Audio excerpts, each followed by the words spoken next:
Այսօր մենք կքննարկենք Բարսելոնա vs Վալենսիա Լա Լիգայի 4 տուրը։ Գնացինք։ Վերջապես ես տեսա նորմալ խաղ Բարսելոնայի կողմից։ Ուղղակի կոդրում, մոդրում, 52, просто հիանալի խաղ, շատ շնորհակալ ենք Յամալի, որ տրավմա ստացել։ Լանա, ասուժդայու կատակ երեսի, Յամալ ջան արագ վերականգնվի, որ ավելի լավ խաղանք։ 6-0 ախտեցինք Վալենսիային, շատ հիանալի խաղով, Ֆերմինը խփեց դուբլ, Ռաֆինյան խփեց դուբլ, Լևանդովսկին, Մեսիելի Պապիկը խփեց դուբլ, խետրիկ դուբլներից, բայց ավելի լավ կլիներ մի հատիկ, երկու հատիկ դուբլ, մի հատիկ խետրիկ, էլի, որ вообще կոնֆետ կառնը։ Այսօր կքննարկենք այդ խաղը, կտեսնենք ինչն է լավ ու ինչն է լավ։ Ոչ մի վատ բան չկար։ Վերջապես դուք ինձ չգրիխ եմ, ես խեյտանում Բարսային, այո, դրա համար լայք ենք դնում։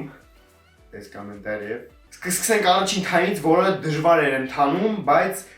Բարսան ոնց որ փորձում էր թեթևակի կոդրել առանց Ռաֆինյայի։ Ընդհանրապես առաջին թայում Ռաֆինյա չէր խաղում, դա մեծ վապրոս է, բայց դա դիսցիպլինայի հարց է, որտեվ ուշացել էր Պրեդիգրավայ ռազմիկայից ու դրա համար Ֆլիկը ասեց՝ «Դի չու արա»։